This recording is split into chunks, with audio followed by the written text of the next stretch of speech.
सांगलीच्या आष्ट्यात EVM strong room बाहेर मविया कार्यकर्त्यांचा गोंधळ, मतदानाच्या टक्केवारीत तफावत असल्याचा शरद पवारांच्या एनसीपीचा आरोप। हजारो कार्यकर्त्यांचा स्ट्रॉंग रूम बाहेर ठिय्या, जयंत पाटीलही पोहोचले।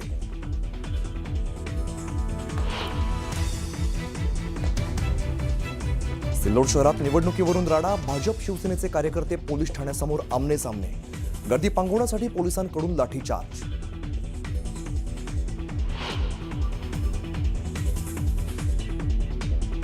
पुण्यातील मुंढवा जमीन गैरव्यवहार प्रकरणी शीतल तेजवानीला अटक, पॉवर ऑफ अटर्नीचा गैरवापर केल्याचा आरोप। तेजवानीकडून पार्थ पवारांच्या कंपनीला जमिनीची बेकायदा विक्री।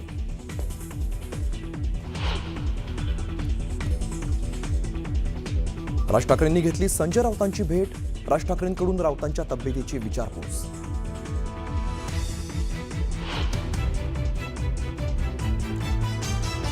मुख्यमंत्री देवेंद्र फडणवीस आणि संजय राऊतांची एका लग्न समारंभात भेट, दोघांमध्ये 20 मिनिटं चर्चा।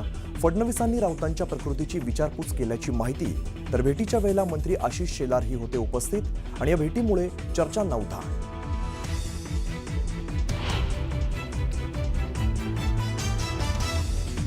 गद्दारांचा बुडबुडा फुटला, आता आपापसातच बाचाबाची। महायुतीतील वादावरून उद्धव ठाकरेंचा हल्लाबोल, तर एकनाथ शिंदेंच्या बॅगवरून टोलेबाजी।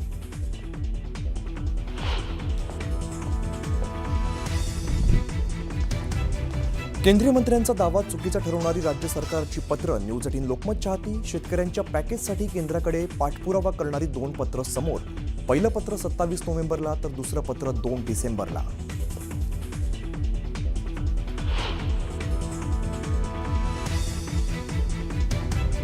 केंद्रीय कृषी मंत्र्यांचं लोकसभेमध्ये उत्तर, महाराष्ट्र सरकारने अतिवृष्टीबाबतचा प्रस्ताव पाठवलाय, 27 तारखेला मदतीबाबत प्रस्ताव पाठवल्याची माहिती।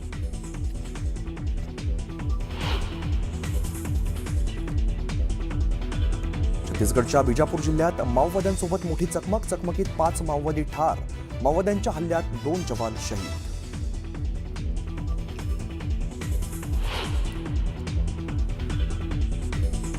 कोहलीचं दक्षिण आफ्रिकेविरुद्ध सलग दुसरं शतक, तर ऋतुराजचंही अवघ्या 77 चेंडूमध्ये वादळी शतक।